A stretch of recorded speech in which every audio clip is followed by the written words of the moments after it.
என் அன்பு பிள்ளையே, உன் வீட்டை தேடி அதிர்ஷ்டம் வர வைப்பதற்கு நீ பயன்படுத்தப் போகும் பொருள் பற்றி உனக்கு சொல்லப் போகின்றேன்.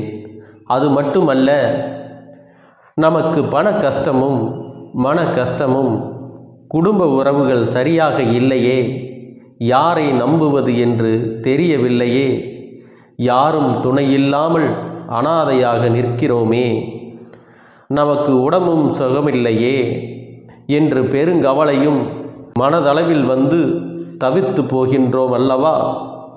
சிலருக்கு பணம் இருந்தும் நிம்மதி இல்லையே என்று நொறுங்கி போகின்றோம் அல்லவா? நமக்கே தெரியாமல் நம் வீட்டுக்குள் தீய சக்திகள் நுழைந்து நமக்குள் எதிர்மறை எண்ணங்களை கொடுக்கின்றன அல்லவா? நமக்குள் இருக்கின்ற நேர்மறை சிந்தனைகளை எல்லாம் மழுங்கடிக்கும் வல்லமை தீய சக்திகளுக்கு உண்டு என்பதை நீ தெரிந்து கொள்ள வேண்டும். இவற்றையெல்லாம் போக்கக்கூடிய நல்ல சக்தி ஒன்றை பற்றி உன்னிடம் வாக்கு சொல்ல வந்திருக்கின்றேன். நான் சொல்லக்கூடிய பொருள் என்ன தெரியுமா? சாதாரணமாக நம் வீட்டில் அனைவரும் பயன்படுத்தக்கூடிய மதிப்புமிக்க பொருள்தான் அது. அது என்னவென்றால், அலைகடலில் இருந்து மகாலட்சுமி தோன்றியதாக புராணங்கள் சொல்கின்றது. அத்தகைய கடலில் இருந்து எடுக்கப்படுகின்ற உப்பில்தான் மகாலட்சுமி வாசம் செய்கின்றாள். அத்தகைய தெய்வத்தன்மை கொண்ட உப்பை பற்றித்தான் நான் உனக்கு சொல்லப் போகின்றேன். ஒரு கைப்பிடி உப்பு இருந்தால் போதும், உன் உடம்பில் இருக்கக்கூடிய தீய சக்திகள், எதிர்மறையான ஆற்றல் தலைதெறிக்க ஓடிவிடும் என்பதை நீ புரிந்து கொள்ள வேண்டும். எதிர்மறை ஆற்றல்களை விரட்டியடிக்கக்கூடிய அளவிற்கு அதீத சக்தி இந்த உப்பிற்கு உண்டு. ஒரு கைப்பிடி உப்பினை நீ வெளியில் சென்றுவிட்டு வீட்டுக்கு போவதற்கு முன்னால் ஒரு வாளியில் போட்டு அதில் வெதுவெதுப்பான தண்ணீரை ஊற்றி 5 நிமிடம் உன்னுடைய கால்களை வைத்திருந்தால் போதும், உன்னுடைய பாதம் கட்டை விரல் நகத்தின் வழியாக சென்ற கெட்ட விஷயங்கள் அனைத்தும் உடனே வெளியேறிவிடும். இப்படியாக உப்பு நீரில் கால் வைத்திருந்தால் எதிர்மறை ஆற்றல்கள் அதன் சக்தியை பொறுக்க முடியாமல் நம் உடலை விட்டு வெளியே சென்றுவிடும். இதனால் நமக்கு வரக்கூடிய பிரச்சனைகள் வீட்டு வாசலிலேயே வெளியே சென்று விடுகின்றது. ஒரு கைப்பிடி அளவிற்கு உப்பை ஒரு டம்ளரில் போட்டு அதில் 3/4 பாகம் அளவிற்கு தண்ணீர் ஊற்றி வீட்டின் தென்மேற்கு மூலையில் வைக்க வேண்டும். இதை வீட்டில் மட்டுமல்லாமல் தொழில் செய்பவர்கள் கடைகளிலும் வைத்து கொள்ளலாம். அல்லது வியாபாரம் செய்யும் தலங்கள், தொழில் செய்யும் இடங்கள், எங்கு வேண்டுமானாலும் இதை நீங்கள் வைத்து கொள்ளலாம். இவ்வாறு வைப்பதன் மூலம் பணவரவு அதிகரிக்கும், செல்வ வளம் உண்டாகும், துஷ்ட சக்திகள் விலகும் என்பதை நீ புரிந்து கொள்ள வேண்டும். வீட்டில் ஒரு கைப்பிடி அளவிற்கு உப்பினை ஒரு கிண்ணத்தில் போட்டு குளியல் அறையிலே வைத்துவிட வேண்டும். இது வீட்டில் இருக்கும் தரித்திரத்தை எல்லாம் ஓட்டக்கூடியது. குளிக்கச் செல்லும் போது சிறிதளவு உப்பை குளிக்கும் தண்ணீரில் போட்டு குளித்துப்பார். உன்னை பிடித்த தரித்திரம், பீடை எல்லாம் நீங்கிவிடும். இதுபோல ஒரு கைப்பிடி அளவு உப்பானது உணவு அருந்தும் இடத்தில் எப்பொழுதுமே வைத்திருக்க வேண்டும். இதுபோல உப்பினை வைத்திருந்தால் எப்பொழுதும் உன்னுடைய வீட்டிற்கு பஞ்சம் என்பதும் வறுமை என்பதும் ஒருபோதும் வராது. லட்சுமி கடாட்சத்தை பெருகச் செய்யக்கூடிய ஒரு விஷயம் உப்பு என்பதை நீ மறந்து விடாதே. அது மட்டுமல்ல, ஒரு கைப்பிடி அளவிற்கு உப்பை எடுத்து சிகப்பு நிற துணியில் இறுக்கமாக கட்டி முடித்து வீட்டு வாசலில் தொங்கவிட்டால் உன்னுடைய வீட்டிற்குள் எந்தவித துர்சக்திகளும் நுழைய முடியாது என்பதை நீ புரிந்து கொள்ள வேண்டும். அது மட்டுமல்ல, எந்த விதமான பில்லி, சூனியம், ஏவல் போன்ற பிரச்சனைகளும் நம்மை ஒருபோதும் அண்டாது. அந்த அளவிற்கு ஒரு சக்தி வாய்ந்த இந்த உப்பு மூட்டை எப்பொழுதும் தலைவாசலில் தொங்கவிடப்பட்டிருப்பது மிகவும் நல்லது. வீட்டில் பிரச்சனை அல்லது ஆரோக்கிய ரீதியான பிரச்சனை இருந்தால் உடனே ஒரு கைப்பிடி அளவிற்கு உப்பை எடுத்து கிழக்கு நோக்கி பாதிக்கப்பட்டவர்களை அமர வைத்து தலையை சுற்றி 3 முறை திஷ்டி சுத்துவது போல சுற்றி வெளியில் கொண்டு போய் நெருப்பில் போட்டு விட வேண்டும். இதனால் அவர்களுக்கு பிடித்த திருஷ்டிகள் எல்லாம் கழிந்துவிடும். இவையெல்லாம் நம்மையும் மீறிய ஒரு சக்தியாக இருந்து நம்மை பாதுகாக்கும் என்பதை நீ மறந்து விடாதே. ஆலயங்களில் உள்ள பலிபீடத்தின் கீழ் உப்பையும் மிளகாயும் போட்டால் நமக்கு பிடிக்காதவர்கள் துன்பமடைவார்கள் என்பதை விட, என் துன்பங்கள் நீரில் உப்பு போன்று கரைந்திட செய்வாய் இறைவா என்று பிரார்த்தனை செய்து வருவதே முறையான வழிபாடாக அமையும். என் தங்க பிள்ளையே, வீட்டில் பணப்புழக்கம் அதிகமாக இருக்கவும் செல்வநிலை உயரவும் நம் வீட்டிற்கு மாதா மாதம் வாங்கும் பொருள்களில் மகாலட்சுமியின் அம்சமான கல்லுப்பை முதலில் வாங்கும் பழக்கத்தை கடைபிடிக்க வேண்டும். மேலும் வீட்டில் இந்த உப்பு சுத்தமாக தீர்ந்து போகாமலும் பார்த்து கொள்ள வேண்டும். எல்லா சமயங்களிலும், குறிப்பாக வெள்ளிக்கிழமைகளில் உப்பை தரையில் சிந்தாத மாதிரி பார்த்து கொள்ள வேண்டும். வெள்ளிக்கிழமைகளில் கல்லுப்பை சிறிது எடுத்து வீட்டின் மகாலட்சுமியின் படத்துக்கு முன் வைத்து வணங்குவது அந்த தேவியின் அருளை பெற்றுத்தரும்.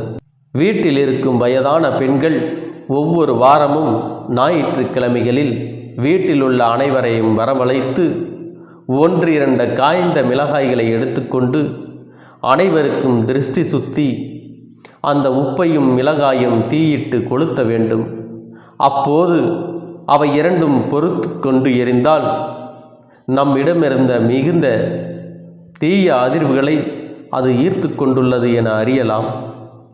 எனவே ஒவ்வொரு வாரத்திற்கும் ஒரு முறையாவது இந்த திருஷ்டி சுற்றல் முறையை நீ செய்து கொள்ளுவது தீய பாதிப்புகளை உன் குடும்பத்திலிருந்து நீக்கக்கூடியதாகும். என் தங்க பிள்ளையே, உன் உடலை சுற்றி சாதாரண மனித கண்களுக்கு புலப்படாத சூட்சும சக்தி உடல்கள் இருக்கின்றன. இந்த சக்தி உடல்கள் நாம் தினமும் வெளியில் சென்று பல்வேறு இடங்களில் புழங்கும் போது அந்த இடங்களின் தீய அதிர்வுகளும், மேலும் நமக்கு நெருக்கமாக வரும் பல வகையான மனிதர்களின் எதிர்மறை அதிர்வுகளையும் இந்த சக்தி உடல்கள் ஈர்த்து கொள்கின்றன. இந்த கீழான அதிர்வுகள் நமது சக்தி உடல்களில் தங்கி நமக்கு பல பாதிப்புகளை ஏற்படுத்துகின்றன. எனவே இவற்றை நீக்குவதற்கு நாம் தினமும் குளிக்கும்போது சிறிது கல்லுப்பை நீரில் போட்டு கரைத்துவிட்டு அந்த நீரில் குளிக்க வேண்டும். அப்படியாக குளிக்கும் பொழுது நம்மோடு சேர்ந்த அந்த தீய சக்திகள் முற்றிலுமாக நம்மை விட்டு நீங்கிவிடும். உன் வீட்டில் சேர்ந்திருக்கும் தீய அதிர்வுகள் மற்றும் சக்திகளை போக்குவதற்கு வாரம் ஒரு முறையாவது வீட்டின் தரைப்பகுதிகளை சுத்தம் செய்யும் பொழுது அதனோடு கொஞ்சம் உப்பை சேர்த்து கொள்ள வேண்டும். அந்த நீரில் சிறிது கல்லுப்பை போட்டு கரைத்து அந்த நீரை கொண்டு வீட்டை கழுவி சுத்தம் செய்வதால் வீட்டில் இருந்த தீய அதிர்வுகள் நீங்கும். மேலும் நமது வீட்டை துஷ்ட சக்திகள் எப்போதும் தாக்காத வகையில் நாம் பார்த்து கொள்ள முடியும். என் அன்பு பிள்ளையே, உன் வீட்டின் 4 திசைகளிலும் காற்று புக முடியாத குடுவையில் உப்பை போட்டு மூடி வைத்து விட வேண்டும். அந்த குடுவைகளை வாரம் ஒரு முறை நீ சோதித்து பார்க்க வேண்டும். எந்த திசையில் இருக்கக்கூடிய குடுவையில் இருந்து உப்பின் அளவு குறைந்திருக்கிறதோ அந்த திசை வழியாக நமக்கு ஏற்பட இருந்த ஆபத்து அந்த குடுவையில் உள்ள கல்லானது ஏற்றுக்கொண்டதாக அர்த்தம். உடனே அந்த உப்பினை நீக்கிவிட்டு புதிய கல்லுப்பை போட்டு மூடி மீண்டும் அதே திசையில் வைத்துவிட வேண்டும். நம் முன்னோர்கள் உப்பை மட்டுமே நம் நலனுக்காக கொடுத்து செல்லவில்லை. கடற்கரையில் கோவில்கள் அமைத்ததில் அதற்கான சூட்சமம் உள்ளது. உப்பின் சக்தியை மட்டுமல்ல, உப்பின் தன்மையும் நாம் புரிந்து கொள்ள வேண்டும். என் அன்பு பிள்ளையே, பூமியானது 3 பங்கு கடலால் சூழப்பட்டுள்ளது. நம் உடலும் 3 பங்கு தண்ணீரால் சூழப்பட்டுள்ளது. எனவேதான் உப்பின் சக்தி அளப்பரிய சக்தியாக வெளிப்படுகிறது. நம் உணவின் சுவையை சமப்படுத்துவதும் உப்புதான். உடலின் ஆற்றலை சமப்படுத்துவதும் உப்புதான். மின்சாரத்தை சமநிலையில் வைக்க உப்பை பயன்படுத்துவது உனக்கு தெரியாமல் இல்லை. உப்பினுடைய அற்புத சக்திக்கு மிக முக்கிய காரணம் என்ன தெரியுமா? அதனுடைய வடிவம்தான் அதற்கு முக்கிய காரணம். உப்பால் எந்த ஆற்றலையும் உள்வாங்கவும் வெளியேற்றவும் நிச்சயமாக முடியும். அதற்கு அதன் பலகோண வடிவம்தான் காரணமாக இருக்கின்றது. உன்னால் முடிந்த அளவிற்கு கல் உப்பை பயன்படுத்த வேண்டும். அதன் அற்புத சக்தியை பயன்படுத்தி நீ நினைத்ததை நிச்சயமாக அடைய முடியும். என் அன்பு பிள்ளையே, உப்பு நமது எதிர்மறை எண்ணங்களை உள்வாங்கக்கூடியது. உப்பினை அடுத்தவருக்கு கொடுக்கும் பொழுது உப்பை பெறுகிறவர் கொடுப்பவரின் எதிர்மறை எண்ணங்களையும் சேர்த்து பெற்றுக்கொள்கிறார். அதனால்தான் இன்று வரை உப்பை மற்றவரிடமிருந்து கடன் பெற மாட்டார்கள். இன்னும் சில கோவில்களில் உப்பு வாங்கி கொட்டுவார்கள். அதுவும் நமது எதிர்மறை எண்ணங்கள் நம்மை விட்டு அகலத்தான் இதை செய்கின்றார்கள். பாவத்தை போக்க கடலிலே குளிப்பதும், கடல் நீரை தலையில் தெளிப்பதும், கடல் நீரில் காலை நனைத்து செல்வதும், ஈம காரியங்கள் கடலில் செய்வதும் இதே காரணத்திற்காகத்தான் என்பதை நீ புரிந்து கொள்ள வேண்டும். நமது உடம்பில் எதிர்மறை எண்ணங்கள் வெளியேறி நேர்மறை எண்ணங்கள் அதிகரிக்கும் பொழுது அது நம்மிடம் அதிர்வுகளாகவே மாறி நம்மிடம் பேசக்கூடியவர்கள் எதிரியாக இருந்தால் கூட அவர்களுடைய எண்ணங்களும் அணுகுமுறையும் நேர்மறையாக மாறும் என்பதை நீ புரிந்து கொள்ள வேண்டும். என் அன்பு பிள்ளையே, பொதுவாக கணவன் மனைவிக்குள் கருத்து வேறுபாடுகள், மன வருத்தங்கள் ஏற்படும் போது ஒரு கிண்ணத்தில் கல் உப்பினை எடுத்து அவர்கள் படுக்கை அறையில் ஒரு ஓரத்தில் வைத்தால் அவர்களுக்குள் ஏற்பட்டிருக்கும் கருத்து வேறுபாடுகள், மன வருத்தங்கள் நீங்கி விரைவில் ஒற்றுமை ஏற்படும் என்பதை நீ புரிந்து கொள்ள வேண்டும். உன்னுடைய வேண்டுதல் எந்த அளவிற்கு ஆழமாகவும் நம்பிக்கையுடனும் இருக்கிறதோ அந்த அளவிற்கு பலன்களும் உனக்கு விரைந்து கிடைக்கும் என்பதை மறந்து விடாதே. எண்ணம் போலதான் வாழ்க்கை. நமது எண்ணம்தான் நமது வாழ்க்கையை தீர்மானிக்கிறது. நிரந்தரமான சந்தோஷம்தான் வாழ்க்கையில் அமையப் போகிறது. இனி எத்தனை கஷ்டங்கள் வந்தாலும், எத்தனை துயரங்கள் வந்தாலும் அதையெல்லாம் மிக எளிமையாக கடந்து வரவும், ஜெயித்து வரவும் அத்தனை திறன்களையும் நான் உனக்கு கொடுக்க போகின்றேன். உன் வாழ்க்கையில் உனக்கு மிக பெரிய நம்பிக்கையும், துணிச்சலையும், தைரியத்தையும் இந்த கருப்பண்ணசாமி கொண்டு வந்து கொடுக்க போகிறேன். அது மட்டுமல்ல, நீ இன்னொரு விஷயத்தையும் உனக்குள்ளே பழக்கிக் கொள்ள வேண்டும். அது என்ன தெரியுமா? உன்னிடத்திலே புன்னகையையும் மௌனத்தையும் நீ எப்பொழுதும் வைத்திருக்க வேண்டும். ஏனென்றால் பல பிரச்சனைகளை எல்லாம் கடந்து வருவதற்கு இந்த இரண்டுமே உனக்கு ஆயுதங்களாக பயன்பட போகிறது. என் அன்பு குழந்தையே, உன்னுடைய அழகான புன்னகை என்பது பல பிரச்சனைகளை உனக்கு தீர்த்து வைக்கும். அதே சமயத்தில் உன்னுடைய மௌனம் என்பது பல பிரச்சனைகளை உனக்கு மீண்டும் வராமல் தடுத்துவிடும். சரியான இடத்தில் நீ சிரித்து விட்டாலே சில பிரச்சனைகள் எல்லாம் காணாமல் போய்விடும். உன் முகத்தில் இருக்கின்ற அழகான புன்னகை ஒட்டுமொத்த மனநிலையும் மாற்றிவிடும். அதனால் பிரச்சனைகள் எளிதில் முடிந்து விடுவதற்கும் வாய்ப்புகள் இருக்கிறது. அதே சமயத்தில் உன்னுடைய மௌனத்தை பலருடைய பிரச்சனைகளை சமாளிப்பதற்கும், அந்த பிரச்சனைகள் உன்னை நோக்கி வரவிடாமல் தடுப்பதற்கும், உன்னை சோதித்து பார்ப்பவர்களுக்கும், உன்னை தீண்டி கோபமடைய செய்பவர்களுக்கும் எல்லாவற்றையும் தாண்டி நீ உன்னுடைய வேலை என்னவோ அதை மட்டுமே நீ செய்து கொண்டு மௌனமாக கடந்து சென்று விட்டால் எப்பேற்பட்ட கஷ்டங்களும் உன் அருகில் வந்து நிற்பதற்கு கூட சக்தி இல்லாமல் வலுவிழந்து சென்றுவிடும். அதனால் இதை இரண்டையும் நீ எப்பொழுதும் உன் வாழ்க்கையில் பயன்படுத்த வேண்டும் என்பதை மறந்து விடாதே. செல்ல குழந்தையே, இந்த வாழ்க்கையில் வெற்றியும் தோல்வியும் யாருக்கும் நிரந்தரம் கிடையாது. ஆனால் இந்த வாழ்க்கையை யாரெல்லாம் நன்றாக வாழ வேண்டும் என்று நினைக்கின்றார்களோ அவர்களுக்கு போராட்டங்கள் அதிகமாகத்தான் இருக்கும். அந்த போராட்டம் நல்லபடியாக முடிய வேண்டுமென்றால் அதில் வெற்றி கிடைக்க வேண்டும் அல்லவா? அப்படிப்பட்ட வெற்றிதான் இனி உனக்கு கிடைக்கப் போகிறது. உன்னுடைய போராட்டங்கள் எல்லாம் நல்லபடியாக முடிய போகிறது. இனிமேல் நீ வெற்றி படிக்கட்டில் ஏறப் போகின்றாய். ஒவ்வொரு படியையும் கடந்து நீ உனக்கான வெற்றியை அடைந்து உச்சத்தில் அமரப் போகிறாய் என்பதை மறந்து விடாதே. என் செல்ல குழந்தையே, இதுவரை வாழ்க்கையில் எதையெல்லாம் தேடி நீ சென்றாயோ அதுவெல்லாம் இனி உன்னை தேடி வரத்தான் போகிறது. நீ எதிர்பார்த்ததைப் போலவே உன்னுடைய வாழ்க்கை இனி அமையத்தான் போகிறது. அதை மாற்றி அமைக்க வேண்டியது உன்னுடைய அப்பனின் பொறுப்பு என்பதை நினைவில் வைத்துக்கொள். இந்த சூழ்நிலைகளை எல்லாம் மாற்றி அமைத்துவிட்டு அதற்கான சக்தியையும் நான் உனக்குள்ளே கொடுக்கத்தான் போகிறேன். அன்பு பிள்ளையே, இந்த சூழ்நிலைகளை எல்லாம் உணர்ந்து உனக்குள்ளே இந்த கருப்பண்ண சாமியின் சக்தியினை நீ உணர வேண்டும். உன்னுடைய முயற்சிகளை நீ எதுவுமே செய்யாமல் எல்லாவற்றையும் அப்பன் பார்த்து கொள்வார் என்று நீயாக எந்த ஒரு விஷயத்தையும் தவற விட்டு விடாதே. உன்னுடைய சொந்த முயற்சியை நீ செய்யும் பொழுது அப்பன் உனக்கு துணையாக இருந்து எல்லா வழிகளையும் உனக்கு ஏற்படுத்தி கொடுத்து உன்னை வெற்றி பெறச் செய்வேன். ஏதேனும் மனம் தளர்ந்து போகின்ற சூழ்நிலையோ விரக்தியோ ஏற்படுகின்ற சூழ்நிலை வந்துவிட்டால் நீ நினைக்க வேண்டியது என்ன தெரியுமா?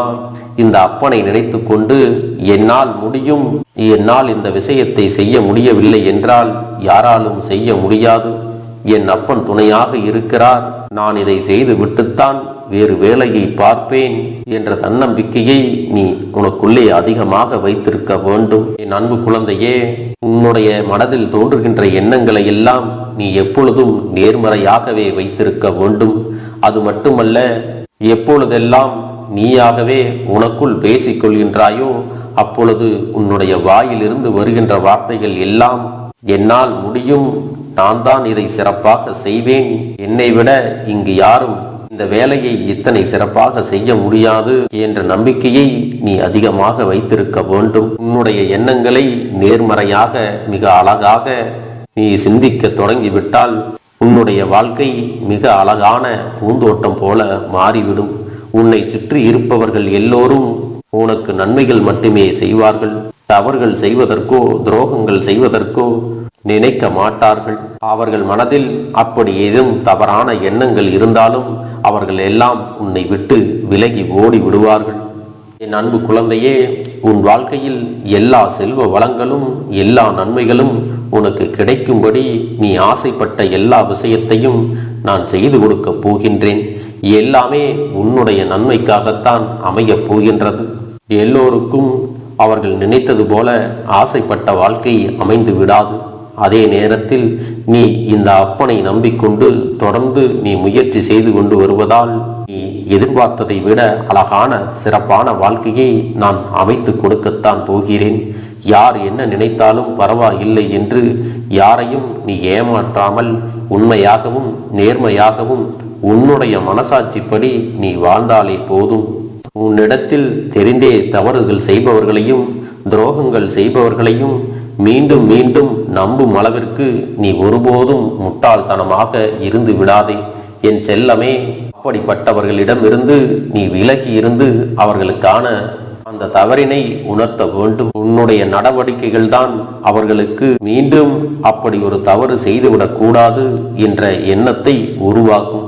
என் தங்கமே, அது உனக்கு பாதுகாப்பாகவும் இருக்கும் என்பதை நினைவில் வைத்துக் கொள்ள வேண்டும். எதிரியாக இருந்தாலும் சரி அல்லது உன்னை அலட்சியம் செய்யும் குடும்ப உறவுகளாக இருந்தாலும் சரி, அவர்களுக்கு எப்போதும் நீ மௌனத்தை மட்டுமே பதிலாகவும் பரிசாகவும் கொடு. விரைவில் உன் வாழ்க்கை மாறுமல்லவா? அப்போது எல்லாவற்றையும் அவர்களாகவே உணர்ந்து கொள்வார்கள். எப்பொழுதும் நீ மற்றவர்களிடத்தில் நன்றியுணர்வோடு இருந்து கொண்டால் அதுவே உனக்கு எல்லா நன்மைகளையும் கொண்டு வந்து கொடுக்கும். உன்னுடைய அழகான புன்னகை என்பது பல பிரச்சனைகளை உனக்கு தீர்த்து வைக்கும். அதே சமயத்தில் உன்னுடைய மௌனம் என்பது பல பிரச்சனைகளை உனக்கு மீண்டும் வராமல் தடுத்து விடும். சரியான இடத்தில் நீ சிரித்து விட்டாலே சில பிரச்சனைகள் எல்லாம் காணாமல் போய்விடும். உன் முகத்தில் இருக்கின்ற அழகான புன்னகை ஒட்டுமொத்த மனநிலையும் மாற்றிவிடும். அதனால் பிரச்சனைகள் எளிதில் முடிந்து விடுவதற்கும் வாய்ப்புகள் இருக்கிறது. அதே சமயத்தில் உன்னுடைய மௌனத்தை பலருடைய பிரச்சனைகளை சமாளிப்பதற்கும் அந்த பிரச்சனைகள் உன்னை நோக்கி வரவிடாமல் தடுப்பதற்கும் உன்னை சோதித்து பார்ப்பவர்களுக்கும் உன்னை தீண்டி கோபமடைய செய்பவர்களுக்கும் எல்லாவற்றையும் தாண்டி நீ உன்னுடைய வேலை என்னவோ அதை மட்டுமே நீ செய்து கொண்டு மௌனமாக கடந்து சென்று விட்டால் எப்பேற்பட்ட கஷ்டங்களும் உன் அருகில் வந்து நிற்பதற்கு கூட சக்தி இல்லாமல் வலுவிழந்து சென்றுவிடும். அதனால் இதை இரண்டையும் நீ எப்பொழுதும் உன் வாழ்க்கையில் பயன்படுத்த வேண்டும் என்பதை மறந்து விடாதே. செல்ல குழந்தையே, இந்த வாழ்க்கையில் வெற்றியும் தோல்வியும் யாருக்கும் நிரந்தரம் கிடையாது. ஆனால் இந்த வாழ்க்கையை யாரெல்லாம் நன்றாக வாழ வேண்டும் என்று நினைக்கின்றார்களோ அவர்களுக்கு போராட்டங்கள் அதிகமாகத்தான் இருக்கும். அந்த போராட்டம் நல்லபடியாக முடிய வேண்டுமென்றால் அதில் வெற்றி கிடைக்க வேண்டும் அல்லவா? அப்படிப்பட்ட வெற்றிதான் இனி உனக்கு கிடைக்கப் போகிறது. உன்னுடைய போராட்டங்கள் எல்லாம் நல்லபடியாக முடியப் போகிறது. இனிமேல் நீ வெற்றி படிக்கட்டில் ஏறப் போகின்றாய். ஒவ்வொரு படியையும் கடந்து நீ உனக்கான வெற்றியை அடைந்து உச்சத்தில் அமரப் போகிறாய் என்பதை மறந்து விடாதே. என் செல்ல குழந்தையே, இதுவரை வாழ்க்கையில் எதையெல்லாம் தேடி நீ சென்றாயோ அதுவெல்லாம் இனி உன்னை தேடி வரத்தான் போகிறது. நீ எதிர்பார்த்ததைப் போலவே உன்னுடைய வாழ்க்கை இனி அமையத்தான் போகிறது. அதை மாற்றி அமைக்க வேண்டியது உன்னுடைய அப்பனின் பொறுப்பு என்பதை நினைவில் வைத்துக்கொள். அந்த சூழ்நிலைகளை எல்லாம் மாற்றி அமைத்துவிட்டு அதற்கான சக்தியையும் நான் உனக்குள்ளே கொடுக்கத்தான் போகிறேன். அன்பு பிள்ளையே, இந்த சூழ்நிலைகளை எல்லாம் உணர்ந்து உனக்குள்ளே இந்த கருப்பண்ண சாமியின் சக்தியினை நீ உணர வேண்டும். உன்னுடைய முயற்சிகளை நீ எதுவுமே செய்யாமல் எல்லாவற்றையும் அப்பன் பார்த்து கொள்வார் என்று நீயாக எந்த ஒரு விஷயத்தையும் தவற விட்டு விடாதே. உன்னுடைய சொந்த முயற்சியை நீ செய்யும் பொழுது அப்பன் உனக்கு துணையாக இருந்து எல்லா வழிகளையும் உனக்கு ஏற்படுத்தி கொடுத்து உன்னை வெற்றி பெறச் செய்வேன். ஏதேனும் மனம் தளர்ந்து போகின்ற சூழ்நிலையோ விரக்தியோ ஏற்படுகின்ற சூழ்நிலை வந்து விட்டால் நீ நினைக்க வேண்டியது என்ன தெரியுமா?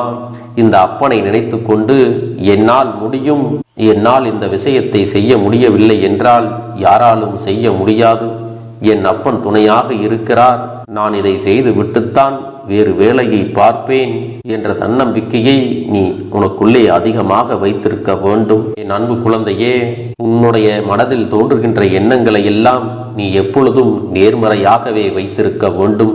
அது மட்டுமல்ல, எப்பொழுதெல்லாம் நீயாகவே உனக்குள் பேசிக் கொள்கின்றாயோ அப்பொழுது உன்னுடைய வாயிலிருந்து வருகின்ற வார்த்தைகள் எல்லாம் என்னால் முடியும், நான் தான் இதை சிறப்பாக செய்வேன், என்னை விட இங்கு யாரும் இந்த வேலையை இத்தனை சிறப்பாக செய்ய முடியாது என்ற நம்பிக்கையை நீ அதிகமாக வைத்திருக்க வேண்டும். உன்னுடைய எண்ணங்களை நேர்மறையாக மிக அழகாக நீ சிந்திக்க தொடங்கிவிட்டால் உன்னுடைய வாழ்க்கை மிக அழகான பூந்தோட்டம் போல மாறிவிடும். உன்னை சுற்றி இருப்பவர்கள் எல்லோரும் உனக்கு நன்மைகள் மட்டுமே செய்வார்கள். தவறுகள் செய்வதற்கோ துரோகங்கள் செய்வதற்கோ நினைக்க மாட்டார்கள். அவர்கள் மனதில் அப்படி ஏதும் தவறான எண்ணங்கள் இருந்தாலும் அவர்கள் எல்லாம் உன்னை விட்டு விலகி ஓடி விடுவார்கள். என் அன்பு குழந்தையே, உன் வாழ்க்கையில் எல்லா செல்வ வளங்களும் எல்லா நன்மைகளும் உனக்கு கிடைக்கும்படி நீ ஆசைப்பட்ட எல்லா விஷயத்தையும் நான் செய்து கொடுக்கப் போகின்றேன். எல்லாமே உன்னுடைய நன்மைக்காகத்தான் அமையப் போகின்றது. எல்லோருக்கும் அவர்கள் நினைத்தது போல ஆசைப்பட்ட வாழ்க்கை அமைந்து விடாது. அதே நேரத்தில் நீ இந்த அப்பனை நம்பிக்கொண்டு தொடர்ந்து நீ முயற்சி செய்து கொண்டு வருவதால் நீ எதிர்பார்த்ததை விட அழகான சிறப்பான வாழ்க்கையை நான் அமைத்து கொடுக்கத்தான் போகிறேன். யார் என்ன நினைத்தாலும் பரவாயில்லை என்று யாரையும் நீ ஏமாற்றாமல் உண்மையாகவும் நேர்மையாகவும் உன்னுடைய மனசாட்சிப்படி நீ வாழ்ந்தாலே போதும். உன்னிடத்தில் தெரிந்தே தவறுகள் செய்பவர்களையும் துரோகங்கள் செய்பவர்களையும் மீண்டும் மீண்டும் நம்பும் அளவிற்கு நீ ஒருபோதும் முட்டாள்தனமாக இருந்து விடாதே. என் செல்லமே, அப்படிப்பட்டவர்களிடமிருந்து நீ விலகி இருந்து அவர்களுக்கான அந்த தவறினை உணர்த்த வேண்டும். உன்னுடைய நடவடிக்கைகள் தான் அவர்களுக்கு மீண்டும் அப்படி ஒரு தவறு செய்துவிடக் கூடாது என்ற எண்ணத்தை உருவாக்கும். என் தங்கமே, அது உனக்கு பாதுகாப்பாகவும் இருக்கும் என்பதை நினைவில் வைத்துக் கொள்ள வேண்டும். எதிரியாக இருந்தாலும் சரி அல்லது உன்னை அலட்சியம் செய்யும் குடும்ப உறவுகளாக இருந்தாலும் சரி, அவர்களுக்கு எப்போதும் நீ மௌனத்தை மட்டுமே பதிலாகவும் பரிசாகவும் கொடு. விரைவில் உன் வாழ்க்கை மாறும் அல்லவா? அப்போது எல்லாவற்றையும் அவர்களாகவே உணர்ந்து கொள்வார்கள். எப்பொழுதும் நீ மற்றவர்களிடத்தில் நன்றியுணர்வோடு இருந்து கொண்டால் அதுவே உனக்கு எல்லா நன்மைகளையும் கொண்டு வந்து கொடுக்கும். நான் சொல்லிக் கொள்கிறேன், என்னுடைய பிள்ளைக்கு ஒவ்வொருவரும் நான் சொல்லிக்கொண்டு இருப்பது இதைத்தான். எப்பொழுதும் இதை நினைவில் வைத்து கொள்ள வேண்டும். என் தங்க பிள்ளையே, உனக்காகவும் உன்னுடைய நன்மைக்காகவும் உன்னுடைய கண்ணீருக்காகவும் உன்னுடைய கஷ்டத்திற்காகவும் உன்னுடன் இருக்கக்கூடிய உறவுகள் யாரும் உதவ வரவில்லை என்றாலும் உன் அப்பன் இந்த கருப்பன் இருக்கிறேன். நீ என்னை முழுமையாக நம்பு. நான் உனக்காக உதவி செய்ய வருவேன். எனக்காக சிறு அகல் தீபத்தை ஏற்றி மாலை நேரத்தில் வழிபடுகிறாய் அல்லவா? அந்த நல்ல உள்ளத்திற்காகத்தான் நான் உன் உறவாக இருந்து உன்னுடைய அப்பனாக இருந்து என்னுடைய குழந்தைகள் அழுது கொண்டிருக்கிறது, அந்த குழந்தைகளுக்கு என்ன செய்ய வேண்டும் என்றும் இந்த அப்பன் பார்த்து பார்த்து செய்கின்றேன். நான் உனக்காக வருகிறேன் என்று சொல்லி வராமல் மட்டும் இருந்து விட மாட்டேன். என் தங்கமே, நான் வருகிறேன் என்று சொன்னால் கண்டிப்பாக உனக்காக வருவேன். நான் வந்து உன்னுடைய வாழ்க்கையில் உன்னுடைய வேண்டுதல்கள் எல்லாவற்றையும் ஒவ்வொன்றாக முடித்து கொடுப்பேன் என்பதை நீ நம்ப வேண்டும். அப்பன் சொன்னதை நினைவில் வைத்து கொண்டு நான் சொல்லியபடியே நீ செய்ய வேண்டும். அப்படி நீ கடைபிடிக்க வேண்டும். நீ கட்டாயமாக கடைபிடித்தால் உனக்கானதை எல்லாம் உன் இல்லத்திலே உன்னை தேடி வரும் என்பதில் எந்த ஒரு மாற்று கருத்தும் கிடையாது. இந்த அப்பன் உன்னுடைய உள்ளத்தையும் உன்னுடைய இல்லத்தையும் சந்தோஷப்படுத்தி பார்ப்பேன். என் தங்க பிள்ளையே, அப்பன் சொல்வதை செய்ய தயாராகி விட்டாயா? இன்றிலிருந்து நீ தொடங்கிவிடு. அப்படி தொடங்கி ஒரு வாரத்திற்கு இந்த அப்பனுக்கு நீ தீபத்தை ஏற்றி மாலை நேரங்களில் நீ வழிபாடு செய்ய வேண்டும். உன்னுடைய இல்லத்திற்கு வெளியே அகல் தீபத்தை ஏற்றி வைத்த பிறகுதான் உன் இல்லத்தின் உள்ளே ஏற்ற வேண்டும். ஏனென்றால் இந்த அப்பன் உன் இல்லத்தை காவல் காத்து கொண்டிருக்கிறேன். எப்பொழுதும் என்னை உள்ளே அழைக்க வேண்டுமென்றால் வெளியே இருக்கும் என்னை கற்பூர தீப ஆரத்தி காட்டி உள்ளே வா அப்பனே, என் பின்னால் வாருங்கள், என் வாழ்க்கையில் இருக்கக்கூடிய பிரச்சனைகளை எல்லாம் தீருங்கள் என்று கண்டிப்பாக நீ என்னை வழிபட வேண்டும். உன் இல்லத்தில் இருந்து என்னை வர வைத்து உனக்கு என்னென்ன பிரச்சனைகள் இருக்கிறதோ அதை அனைத்தையும் என்னிடத்திலே சொல்லி நீ என்னை அழைத்து வர வேண்டும். அப்படி நீ செய்தாயானால் உன் வாழ்க்கை உயரும், உனக்கு சந்தோஷம் நிலைக்கும். ஒவ்வொரு தருணமும் உனக்கு வெற்றிதான். என் தங்க பிள்ளையே, நான் உனக்கு சில விஷயங்கள் சொல்வது புரியவில்லை என்றால் நீ உன்னுடைய பிரார்த்தனைகளை மட்டும் செய்துவிடு. என்னிடம் மனம் உருகி பிரார்த்தனையை செய்துவிடு. அப்போது நீ நினைத்த அனைத்தையும் நான் உனக்காக கொடுத்து விடுவேன். ஆனால் அழுது கொண்டு எந்த ஒரு காரியத்தையும் செய்யாதே. நீ செய்ய நினைப்பதை அப்பனை மனதில் வைத்துக்கொண்டு தைரியமாக செய். என் தங்க பிள்ளையே, இதை மட்டும் நீ செய்துவிட்டால் போதும். உன் வாழ்க்கையில் இருக்கும் அனைத்து பிரச்சனைகளையும் நான் தீர்த்து கொடுப்பேன் என் தங்கமே. அதனால் நீ எதை நினைத்தும் வருத்தப்பட வேண்டிய அவசியம் உனக்கு இல்லை. இந்த அப்பனை நினைத்து எப்பொழுதும் சந்தோஷமாகவும் அமைதியாகவும் நிம்மதியுடனும் நீ இருக்க வேண்டும். இனி எத்தனை கஷ்டங்கள் வந்தாலும் எத்தனை துயரங்கள் வந்தாலும் அதையெல்லாம் மிக எளிமையாக கடந்து வரவும் ஜெயித்து வரவும் அத்தனை திறன்களையும் நான் உனக்கு கொடுக்க போகின்றேன். உன் வாழ்க்கையில் உனக்கு மிக பெரிய நம்பிக்கையையும் துணிச்சலையும் தைரியத்தையும் இந்த கருப்பண்ணசாமி கொண்டு வந்து கொடுக்க போகிறேன். அது மட்டுமல்ல, நீ இன்னொரு விஷயத்தையும் உனக்குள்ளே பழக்கிக் கொள்ள வேண்டும். அது என்ன தெரியுமா? உன்னிடத்திலே புன்னகையையும் மௌனத்தையும் நீ எப்பொழுதும் வைத்திருக்க வேண்டும். ஏனென்றால் பல பிரச்சனைகளை எல்லாம் கடந்து வருவதற்கு இந்த இரண்டுமே உனக்கு ஆயுதங்களாக பயன்பட போகிறது. என் அன்பு குழந்தையே, உன்னுடைய அழகான புன்னகை என்பது பல பிரச்சனைகளை உனக்கு தீர்த்து வைக்கும். அதே சமயத்தில் உன்னுடைய மௌனம் என்பது பல பிரச்சனைகளை உனக்கு மீண்டும் வராமல் தடுத்துவிடும். சரியான இடத்தில் நீ சிரித்து விட்டாலே சில பிரச்சனைகள் எல்லாம் காணாமல் போய்விடும். உன் முகத்தில் இருக்கின்ற அழகான புன்னகை ஒட்டுமொத்த மனநிலையையும் மாற்றிவிடும். அதனால் பிரச்சனைகள் எளிதில் முடிந்து விடுவதற்கும் வாய்ப்புகள் இருக்கிறது. அதே சமயத்தில் உன்னுடைய மௌனத்தை பலருடைய பிரச்சனைகளை சமாளிப்பதற்கும் அந்த பிரச்சனைகள் உன்னை நோக்கி வரவிடாமல் தடுப்பதற்கும் உன்னை சோதித்து பார்ப்பவர்களுக்கும் உன்னை தீண்டி கோபமடைய செய்பவர்களுக்கும் எல்லாவற்றையும் தாண்டி நீ உன்னுடைய வேலை என்னவோ அதை மட்டுமே நீ செய்து கொண்டு மௌனமாக கடந்து சென்று விட்டால் எப்பேற்பட்ட கஷ்டங்களும் உன் அருகில் வந்து நிற்பதற்கு கூட சக்தி இல்லாமல் வலுவிழந்து சென்றுவிடும். அதனால் இதை இரண்டையும் நீ எப்பொழுதும் உன் வாழ்க்கையில் பயன்படுத்த வேண்டும் என்பதை மறந்து விடாதே. செல்ல குழந்தையே, இந்த வாழ்க்கையில் வெற்றியும் தோல்வியும் யாருக்கும் நிரந்தரம் கிடையாது. ஆனால் இந்த வாழ்க்கையை யாரெல்லாம் நன்றாக வாழ வேண்டும் என்று நினைக்கின்றார்களோ அவர்களுக்கு போராட்டங்கள் அதிகமாகத்தான் இருக்கும். அந்த போராட்டம் நல்லபடியாக முடிய வேண்டுமென்றால் அதில் வெற்றி கிடைக்க வேண்டும் அல்லவா? அப்படிப்பட்ட வெற்றிதான் இனி உனக்கு கிடைக்கப் போகிறது. உன்னுடைய போராட்டங்கள் எல்லாம் நல்லபடியாக முடிய போகிறது. இனிமேல் நீ வெற்றி படிக்கட்டில் ஏறப் போகின்றாய். ஒவ்வொரு படியையும் கடந்து நீ உனக்கான வெற்றியை அடைந்து உச்சத்தில் அமரப் போகிறாய் என்பதை மறந்து விடாதே. என் செல்ல குழந்தையே, இதுவரை வாழ்க்கையில் எதையெல்லாம் தேடி நீ சென்றாயோ அதுவெல்லாம் இனி உன்னை தேடி வரத்தான் போகிறது. நீ எதிர்பார்த்ததைப் போலவே உன்னுடைய வாழ்க்கை இனி அமையத்தான் போகிறது. அதை மாற்றி அமைக்க வேண்டியது உன்னுடைய அப்பனின் பொறுப்பு என்பதை நினைவில் வைத்துக்கொள். இந்த சூழ்நிலைகளை எல்லாம் மாற்றி அமைத்துவிட்டு அதற்கான சக்தியையும் நான் உனக்குள்ளே கொடுக்கத்தான் போகிறேன். என் அன்பு குழந்தைக்கு இந்த கருப்பண்ணசாமியின் ஆசீர்வாதங்களும் அன்பும் துணையும் என்றென்றைக்கும் முழுமையாக கிடைத்து கொண்டே இருக்கும்.